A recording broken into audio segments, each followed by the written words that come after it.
കാമ്പശ്ശേരി കരുണാകരൻ ലൈബ്രറിയുടെ ആഭിമുഖ്യത്തിൽ കാമ്പശ്ശേരി കരുണാകരൻ അവാർഡ് സമർപ്പണം കൊല്ലത്ത് നടത്തി. മന്ത്രി GR അനിൽ അവാർഡ് ദാനം നിർവഹിച്ചു.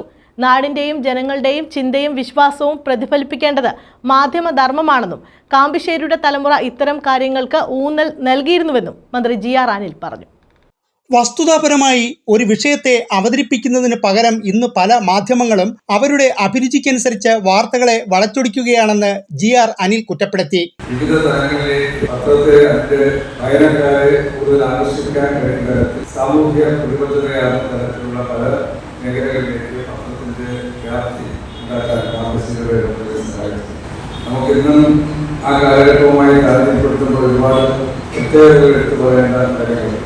തിരുനെല്ലൂരിനെയും മലയാറ്റൂരിനെയും പോലുള്ള പത്രാധിപർമാർ ജനങ്ങളുടെ വിഷയങ്ങളെ പ്രതിഫലിപ്പിക്കാൻ ശ്രമിച്ചിരുന്നുവെന്നും അദ്ദേഹം പറഞ്ഞു. മംഗളം ദിനപത്രം ന്യൂസ് എഡിറ്റർ രാജേഷ് മുളക്കുളത്തിനാണ് മന്ത്രി GR അനിൽ കാമ്പശ്ശേരി കരുണാകരൻ അവാർഡ് സമ്മാനിച്ചത്. മുതിർന്ന പത്രപ്രവർത്തകൻ C ഗൗരിദാസൻ നായർ മുഖ്യ പ്രഭാഷണം നടത്തി. ജനയുഗം എക്സിക്യൂട്ടീവ് എഡിറ്റർ അബ്ദുൾ ഗഫൂർ പ്രശസ്തി പത്ര സമർപ്പണം നടത്തി.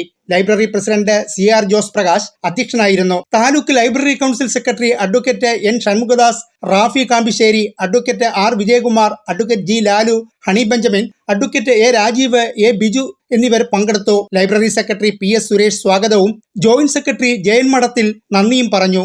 ന്യൂസ് ബ്യൂറോ, കൊല്ലം ന്യൂസ്.